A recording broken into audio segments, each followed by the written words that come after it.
Okay, welcome everyone. We're going to get started. My name is Adam Greco, and I head up the Search Discovery Education community. Thanks for joining another one of our webinars. Today, this session was a little bit unique in a couple ways. One, normally, I find people to come and speak, and this is one that is one of our first ones where we actually had one of our members reach out to me and say that they'd like to share some tips and tricks, which is awesome. So it's great that we start having people in the community sharing stuff, and saves me time of having to go out and hound people to come present. So that's great. The other thing is this session's a little bit unique in that it doesn't fit neatly into all of our groupings because it has a little bit with Google Analytics, a little bit with Adobe Analytics, and a little bit with CRM. And CRM isn't really one of our core topic areas, but this is an area that I've been passionate about for many years. I actually used to work at Salesforce.com and had done some stuff integrating Adobe Analytics and Salesforce. So I'm really excited about this topic. As we go through today's session, if you have any technical problems, you can hit me up on the chat and I'll be there checking for anything I can help out with in terms of Zoom and stuff like that. If you have questions for our presenter, Sam, go ahead and put it in the Zoom Q&A area. That's the best place. Sometimes people would put it in the chat. That makes it a little harder for us. So please put it in the Q&A area. And you could add questions anytime during the session. And Sam and I will address those at the end. So with that, I'm going to hand it off to Sam. Take it away. Thanks so much. Hey, thank you, Adam. Thanks so much for having me. Good morning, everyone. I'm really glad to be with you all this morning to talk about this topic, which I'm very passionate about, and this is something that my company's been doing for the last several years now. And we're going to talk about Salesforce integration with both platforms, with Google Analytics and Adobe Analytics. I know Salesforce ecosystem keeps growing and growing over the years. So there's Salesforce Marketing Cloud, there's Salesforce, there's Pardot, Salesforce communities. Today, we're going to talk specifically about Salesforce Sales Cloud integration with Google Analytics and Adobe Analytics. And as you can see, the title of the presentation is Closing the Loop Between Sales and Marketing. So let's go ahead and get into it. Let's see. So first question, like, why integrate? We've been talking to so many different marketing teams, and it seems like in today's environment of uncertainty, more than ever, marketers need to really prove their value to stakeholders at the company, and go beyond how many clicks or traffic that we're driving, but really try to drive it down to down to the revenue level. And so this type of integration between Salesforce, Sales Cloud, and the web analytics is very powerful for being able to bring this to light. And so, we talk about, here on the left, this is your typical web analytics, what it can track. You've got Google and you've got Adobe, the world-class platforms to keep track of everything, what your visitors are doing on your site. But once someone fills out the form, and a lead is created in Salesforce, out of the box, those web analytics platforms just don't have that visibility. This integration, provides that visibility, so you can see, if we use the sequence, a visitor clicks on an ad, which pages that they research on your site, then they fill out a form. You could then see, the date that that lead received a discovery call, when pricing was sent to them, and hopefully when the deal was closed. So this is what the integration can do for you. This integration is, what makes this all possible is that it is at the visitor ID level. So you can see down here at the bottom, visitor ID, anonymous visitor ABC123. With this integration, gets mapped over to the lead, Sam Fonoimoana, that is created inside of Salesforce upon form submission. And we'll talk more about this, and this is a big part of the presentation today of how this is really the key to this type of integration. This is a screenshot off of Google's site. So as most of you probably know, Google and Salesforce are partners. They launched that partnership, I don't know, about 3-4 years ago, and this is one of the first integrations that they developed with their partnership. And you can see here, this is a Google Analytics report that shows, by channel how many sessions, which is tracked in Google Analytics. And then you can see down here, how many opportunities that have turned into a closed one, aka, these are closed deals, and the revenue, that's produced by those deals. You take this type of reporting into the stakeholder meetings, all of a sudden you've got everybody's attention. You're helping your marketing teams, grow their budgets, grow their influence, because you're finally being able to see, beyond the website and all the way to the bottom of the funnel. GA360 and Salesforce, like they do have their, it's a free integration for any GA360 customers. Today we're really going to talk about how to do this integration, even if you're not on GA360. And similarly, Adobe has a Salesforce integration now, and that's through my company Stoke, and it's a similar type of report view here in Analysis Workspace, where you can see, this is like a page name report, where you can see visits, from the website, and then you can see these Salesforce metrics, MQL, SQL, close one, etc., all the way down to revenue. And once again, I'll just say it again, but this is what we've seen time and time again, with our customers. They're able to go into these stakeholder meetings and just really knock the socks off of the stakeholders, because they bring this visibility. And we've seen budget and influence being able to grow with these marketing teams. So I like surfing, so I put this in here. This type of integration is like riding an 8-foot wave for 400 yards. People like to talk a lot about it, but few have really done it. This is Skeleton Bay in Namibia. This is like the longest barrel in the world. Surfers like to talk big, but few have really done it. I've never surfed that wave, so I'm not going to claim it.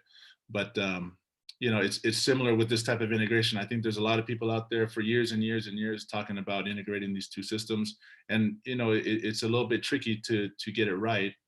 And so a lot of people have done it. A lot of people have talked about it. Few have done it. Hopefully, after today's presentation, you'll have some tools to be able to go back and talk to your teams about how you can do this. So the rest of the presentation, that's what we're going to talk about. How do you do it? This is going to be a high-level overview of how to do it in both Google Analytics and Adobe Analytics. And this is assuming that you want to try to give it a go on your own with your teams. So this is what we're going to talk about today.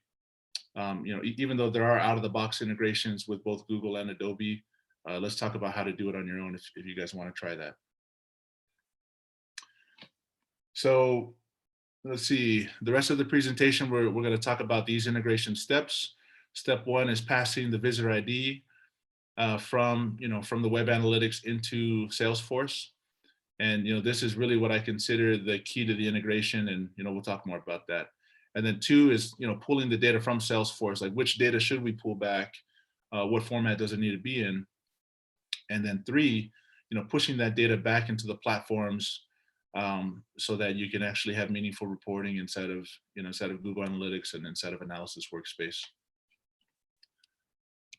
So let's talk about this first step, passing the visitor ID into Salesforce.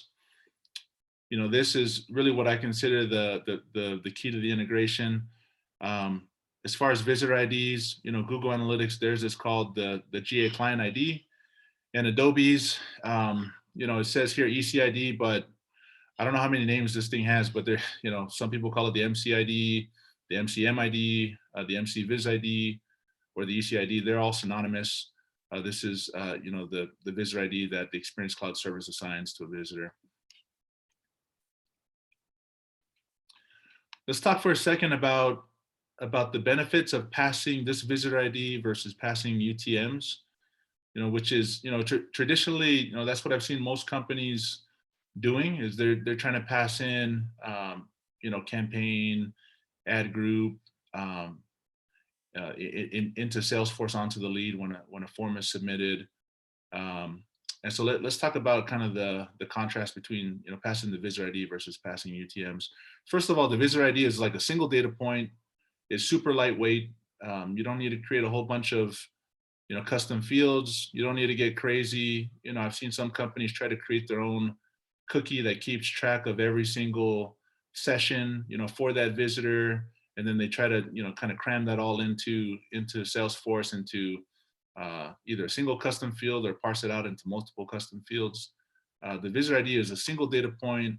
It's super lightweight, and it's not anything that you have to create on your own, but it is actually created, by the platforms themselves, by Google and Adobe, which, in our opinion, that is the best, that is the best ID to pass in, because it ties back to the web platforms.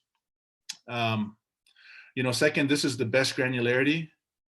People passing in, UTMs. Let's say you're passing in like the campaign that they came in on for the session that they submitted the form. That would only be the last touch. But when you're passing in the visitor ID, the web analytics platforms, they know everything about that visitor ID. They know what pages they've been to. They know what events that they have done on the website. And this really is the key to attribution, and knowing the customer journey, when you can tie everything back down to this visitor ID. You can integrate better with these source platforms. Most of the platforms are built to integrate at this visitor level ID. You'll see some examples down here below. You've got the gclid, that's for Google Ads. You've got the MS-Click ID for Bing. You've got the FB-Clid for Facebook. All of these are really, this is the best way to integrate, because it's down either at the visitor or at the click level. And last point, there's just so much more flexibility with the data. If you have a BI team or an analytics team, if you're passing in this visitor ID, you can join. You can pull raw data out of both systems, and then you can join them together. You can basically analyze to your heart's content and answer any question that the stakeholders could throw at you with regards to your customer journeys. Another important reason to pass this is because there is no customer history that starts accumulating until you start passing this visitor ID forward into Salesforce. And so pretty much every company that we work with, that we're helping to get this set up, the question will pop up, hey, can we go back and see all of our historical data and how that's performed down the funnel? And the answer is no, unless they were already passing this visitor ID through. So whether you're doing the integration, thinking about doing it today, or next quarter or next year, if you're thinking about doing it anytime in the future, we highly recommend you start passing this today, so that you can have that history that's collecting over time. So let's talk a little bit about why this is important. The last reason why this is important is this principle of common keys.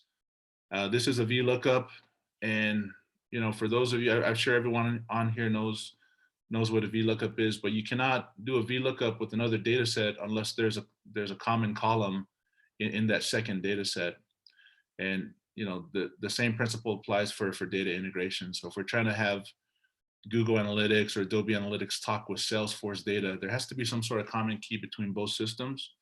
And this is what the visitor ID, that's the function that this performs. Before we talk about how to do it, I've just one use case. We had someone, we talked to a company, large enterprise, that had stood up the out of the box GA360 Salesforce integration. And when they went to look at the reporting in Google Analytics, they basically showed 0 for all of their Salesforce metrics. And in talking to them, it's because they were not passing this visitor ID forward. And so, in order to get two systems to talk, you do need to have a common key that between both data sets to get them to talk. So we've talked about why that is important to pass the visitor ID. Now let's talk about how to do it. So this is kind of our roadmap here for this next part of the presentation. It starts with cookies and hidden input fields, and then finally put in that data, mapping it into Salesforce. So let's talk about the cookies for a second.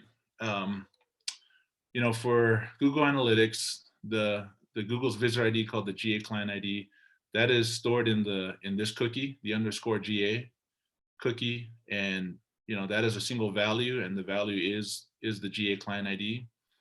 And so that's pretty straightforward. You can grab the visitor ID from there. For Adobe, for those that are using the Experience Cloud, you use the AMCV cookie, and it's called slightly different for for every customer, but it always starts with AMCV underscore, and then I believe it's like your org ID that follows. But you will want to parse it out of there. The ECID is not the only value in that AMCV cookie, so you'll have to parse that out. I believe it's the MID parameter in there. But this is where you can get it from. Step 2 is hidden input fields. So you have to make sure that on your forms you create hidden input fields that are going to store the value of this visitor ID.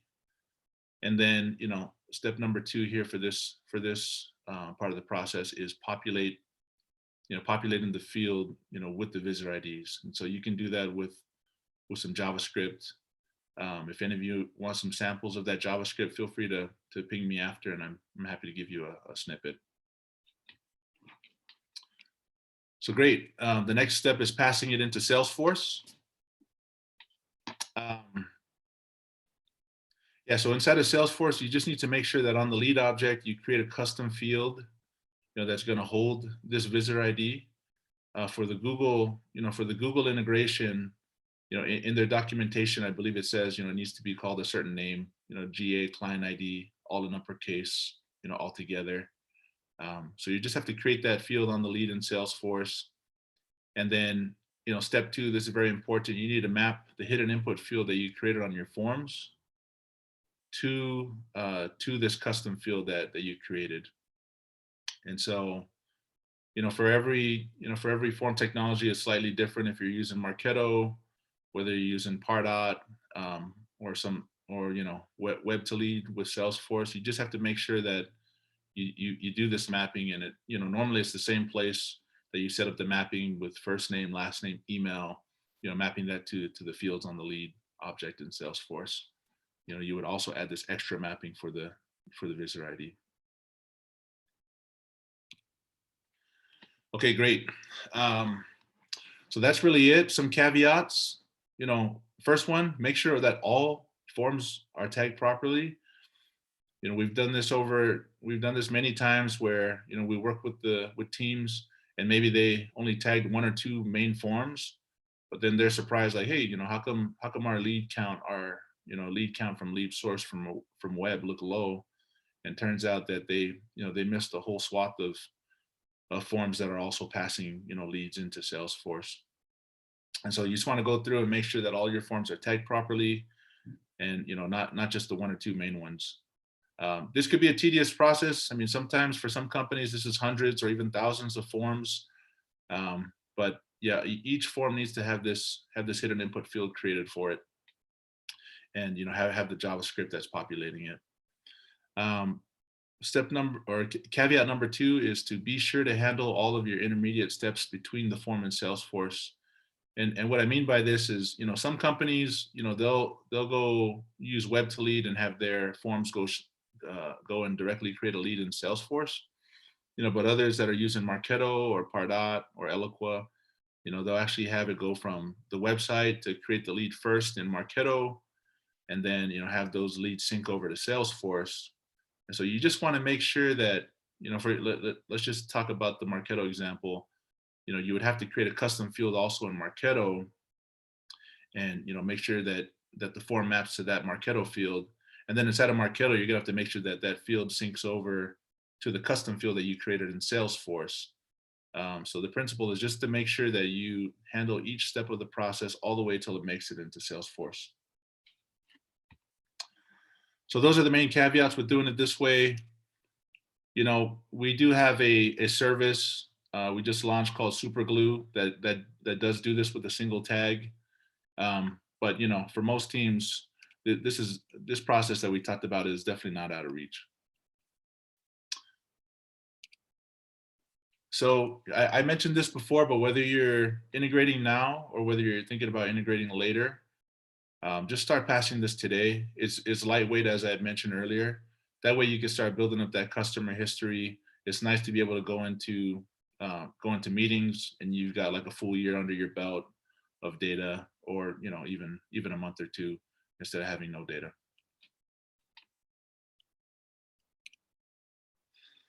Okay, great. So now let's talk about kind of the last part of the presentation, is pulling data from Salesforce. And yeah, this is a lead record here in Salesforce. So let's talk about, let's first talk about a typical lead cycle. A prospect will fill out a form and a lead is created in Salesforce. You've got your responder team that's trying to reach out to the new lead and trying to qualify them, trying to see if they have that budget, if they've got the authority to be able to sign off on the deal, what their use case really is, and so forth. Um, three, these leads can convert into an opportunity if they're qualified enough. And then four, these opportunities can progress from stage to stage, hopefully all the way to the end, to a close one deal. And so this is the typical lead cycle. So keeping this in mind, we could talk about, what kind of data should we pull in?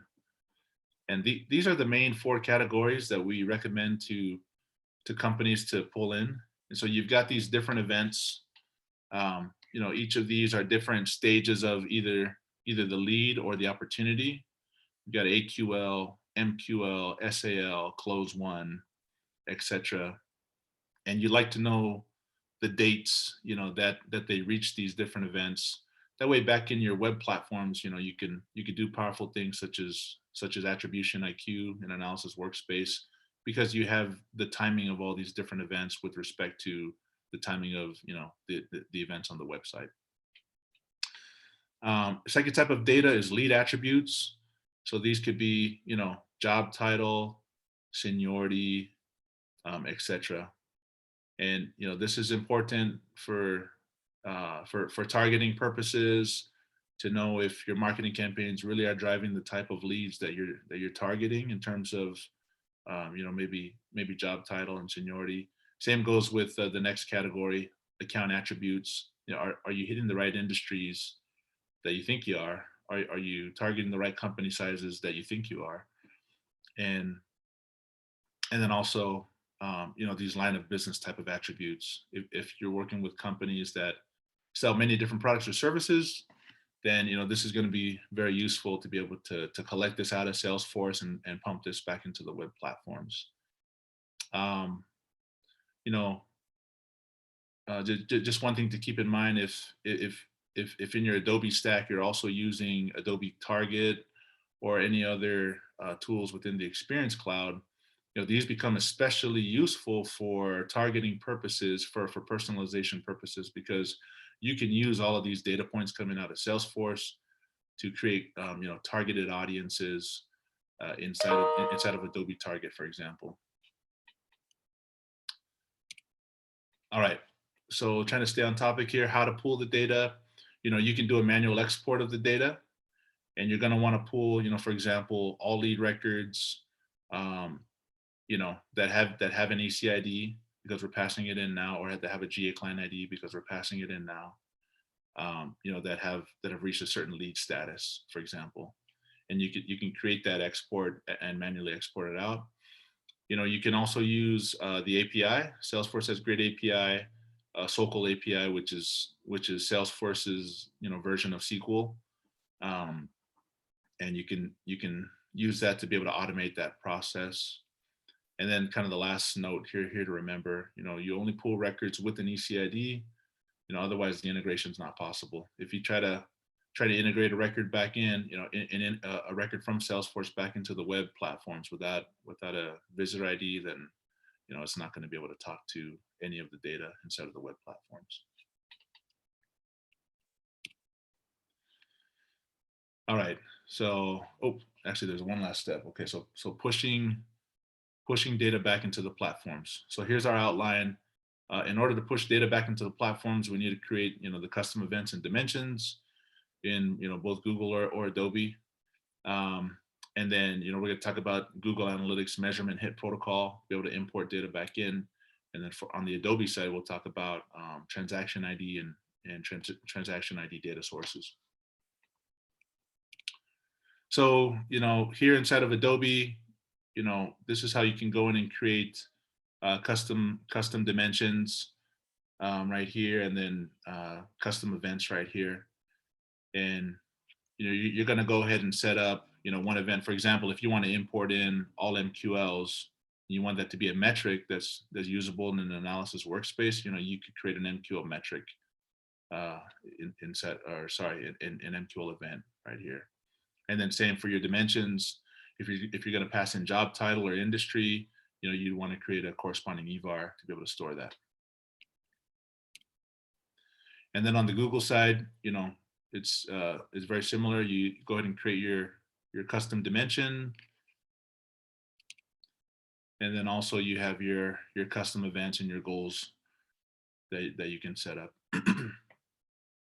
So these need to be in place before you start pushing data back in. Otherwise, there's nothing to be able to receive this data from Salesforce. Now, this is what we use. This is what we recommend to be able to push the data back into GA. You can see the measurement hit protocol. This is the endpoint, and this is what typical query param. This is what the payload looks like. Where you're passing in your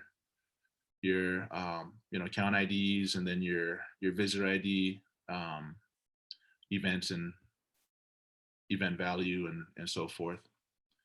So this is the best way to be able to automate, pushing the data back into Google Analytics. And then for for the Adobe side, we recommend that you enable transaction ID on whichever report suites that you want to integrate the data back into. Once that is enabled, you can come back and create a data source here, and specifically a transaction ID data source. And that's what's going to enable you to be able to put the data back in at the ECID level into Adobe Analytics. We do recommend the out-of-the-box integrations. Don't reinvent the wheel. So if you are a GA360 customer, we highly recommend it because it's free. And there's the link to the documentation to be able to integrate your Salesforce data back in. And then, similarly on the Adobe side, that's a link to the Stoke integration, which is, that's what the Adobe is, our official partner. That's what they recommend to all companies wanting to integrate Salesforce back in. Although once again, this presentation that we've gone through today is pretty much a roadmap of how to do it on your own, without having to take advantage of these integrations. So just to kind of reiterate here for the finish, once again, why integrate? Marketers need to prove their value. If you help your marketing teams to get this type of reporting, they'll be like your best friend forever, because like this is the type of data that really makes a difference, within their organization. And then also just to be able to help them to optimize better as marketers. And I think that's the end. That's the end of the presentation. So thank you all for your time. Awesome. Thanks so much, Sam. So we have many questions, but now is a good time to post questions if you have any questions for Sam. I noticed some people have thrown some questions into the chat, but if you can, please put them in the Q&A. Some folks had asked if they could have those links. So Sam, I don't know if you have those links handy, if you want to post those in the chat while we're kind of going through Q&A. But let me read off some questions for you. And since we have a lot of them, we'll probably kind of err on the side of going quickly through these. And if we have time, we can circle back with some more details. So while you're multitasking, are there any privacy and things to be aware of with some of the solutions that you shared with today when it comes to GDPR and CCPA? Yeah, so yes, there is. We basically mirror the same policy as Adobe and Google, in that if you have permission to the data, this integration doesn't create any data, but you have to have permission to be able to use this data in order to pull it from Salesforce and put it into your web analytics. And so that's something that we do. One extra step that we take is that we actually don't recommend that they pass in any PII. So this is email addresses, personal addresses. Even though the integration would have access to those data points, we highly recommend just to stay away from those. If any companies go through our integration, we definitely don't allow them to do that. But we try to mirror Adobe and Google's policy of, hey, use only if you have permission to be able to use this. which most of the time it's first party system going to another first party system. So they do have permission. Okay, next question. What's the average visitors ID collected per unique customer? So I think the question here is, how do you handle situations where people delete cookies and they might have multiple visitor IDs?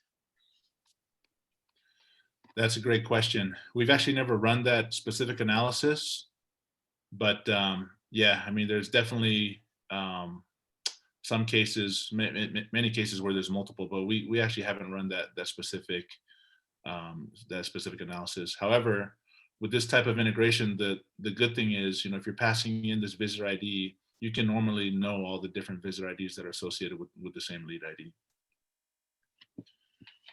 Okay, next question. Would you consider using user ID instead of client ID for cross-device measurement? Oh yeah, that's the ultimate. So, I mean, if someone has that set up, I know on the Google and the Adobe side, if you have user ID set up, then that's always going to be superior, because then you can round up all of the activities across all devices. Okay, and I do see a couple people are posting questions to chat. Again, please use the Q&A area. That makes it a lot easier for us. Next question. Salesforce is retiring the Adobe Analytics connector for Marketing Cloud, probably because Salesforce and Adobe are not getting along so well these days. Could you comment on that and the difficulty teams would have with Adobe? Yeah, that's a good question. I mentioned at the beginning of the presentation that this presentation is specifically about Sales Cloud, but we do come across several Marketing Cloud Adobe integration needs, and so that's totally possible. If that person wants to reach out and talk to us, I can give them a few more ideas on how to do that. So. Yeah, and one other thing that I'll just add on to that, for those of you who are Adobe users, last week we did a session with Trevor Paulson on the new customer journey analysis. And I think Adobe is really moving towards a world where you can get any type of data into their platform. It doesn't have to necessarily be on-site data. So a whole new approach that I'm sure Sam and others are going to be looking to do in the future is, how does platform impact all of this? Because you could technically join on the ID that Sam showed here and basically just export information from Salesforce and push it into the Adobe Experience platform. And then Adobe's AEP would kind of join all of that stuff together. So maybe a different approach as the technologies change. Yeah. Next question we have is, what is the process of setting a SFMC Salesforce Marketing Cloud integration with GA when you have hundreds of GA properties in one account? Can you map the integration to different GA properties? Oh, that's a good question. Probably a little bit out of our wheelhouse. Like, we do Marketing Cloud integration with Adobe Analytics, but we haven't done so many with Google. Although I believe there is a out of the box Salesforce Marketing Cloud Google Analytics integration. So Yeah, there's definitely a Google Salesforce integration that has been touted out on both websites. And related to that, another question came in is, can this integration, is it only exclusive to GA 360, or could it also be done with GA free? yeah, so the one that Google offers is for GA 360. What we presented today, though, this roadmap, you can do it with just GA, just normal GA as well. So Okay. yes. Next one, how are multiple MCID values for a single Salesforce lead or contact handled? For instance, a user that cleared cookies for whatever reason has a different MCID. So I think this is kind of related to one of the past questions, and they're asking, is that possible or is that an edge case? Yeah, I mean, these cases do come up. Normally, the way that our integration works, let's say, like, if I fill out a lead today with one MCID, and that immediately gets integrated back in, and then if I delete my cookies and fill out another form next week, that also gets integrated back in.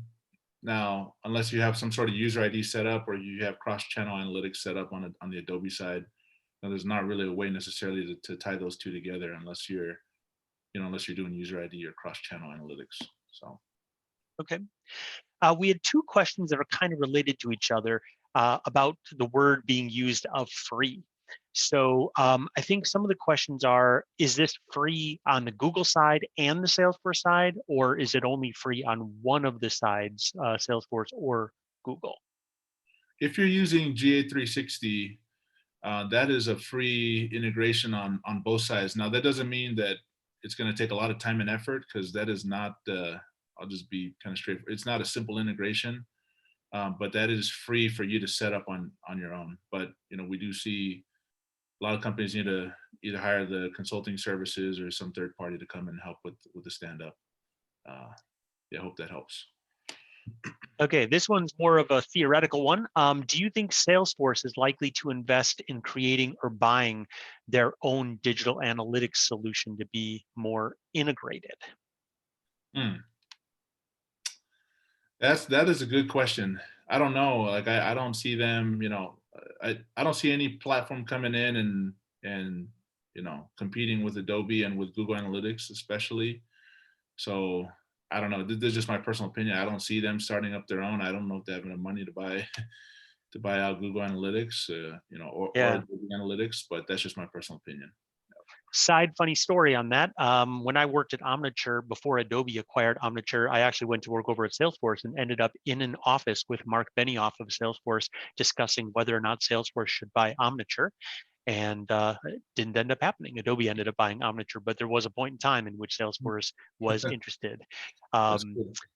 Okay, does linking the visitor ID in this way help increase Salesforce match rates for retargeting campaigns, or do we need to also pass the Salesforce ID into a custom dimension in Google Analytics, or I assume also Adobe Analytics? Are they talking about like match? Well, like targeting out of Marketing Cloud or targeting on the Adobe side? That Because I'm not sure. So whoever asked that question, if you can maybe post one more question with a little clarification, maybe we'll come back to that one.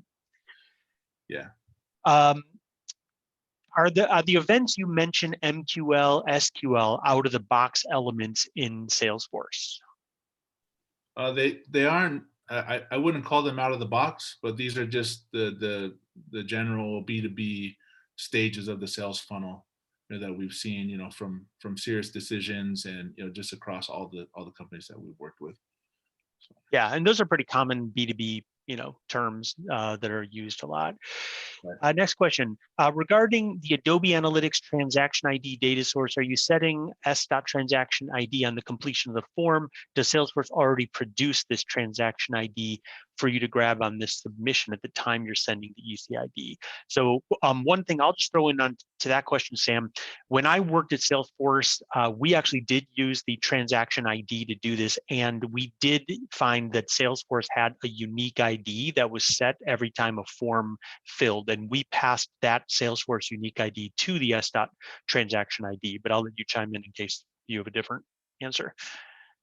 Yeah, I mean, it just needs to be some sort of ID that is stored in both places. So normally with our integrations, when we help companies set it up, we actually just set it equal to the value of the ECID, and then that way it just needs to be set once, and then everything else in the future is pegged to that same visitor profile. Okay, next one. Is the upload to Adobe manual, and is it done like hourly, daily, or real time? It can be manual. Data sources, it does have a process where you can use FTP.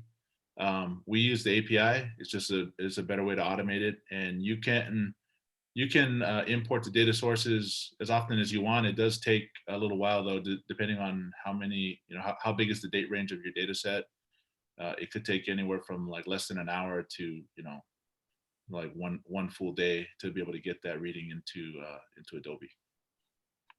Okay. Next question. Any thoughts on how measurement protocol hits for GA might cause new sessions? What about the traffic source to set on these hits? Yeah, no, that's a good question. If you go back to the documentation, there's a way to make sure that you don't count that towards any session. It's basically going to be like an offline activity. So definitely make sure that that you configure the hit correctly so that it doesn't count as some sort of online activity. Okay. Regarding retargeting with Salesforce Marketing Cloud, someone said, my client has been experiencing low match rates with GA. I'm trying to understand if passing the GA client ID to Salesforce would increase the match rate. So I think this is the follow-up to the earlier question we weren't sure about. So sorry, what was that? Salesforce Marketing Cloud? Is that what Yeah, they? that it says SFMC. I'm assuming that's Salesforce Marketing Yeah. Cloud. So as far as the low match rates back to GA, we don't have a lot of experience with integrating back to GA, but it's probably similar to AA. There's basically two ways that we integrate it back. One is at the email campaign level, which is obviously not at the visitor ID level. That one, of course, we find super high match rate as long as you are, make sure that your email links are tagged properly and reading, properly into Adobe variables. Then that's normally a high match rate. And then the other way is, we do a visitor ID integration as well, which that is the one we recommend because you can just you be able to create better audiences in either Marketing Cloud or inside of Adobe. That one we also have had high match rates on the Adobe side. Okay, awesome. Well, I think we are at our time. There's a couple more questions, but I think we got to the bulk of them. So, Sam, thank you so much. This will be posted in the SDEC Slack group as a recording. So, if you missed anything or if you want to replay it, it will be out in the Slack group. We'll probably put it in the Google Analytics and the Adobe Analytics channels, and we'll also put it where we always put our recordings in the SDEC All Recordings channel. So thank you all for attending. And Sam, thank you so much for sharing your wisdom with us. You're welcome. Thank you guys. Thanks, Adam.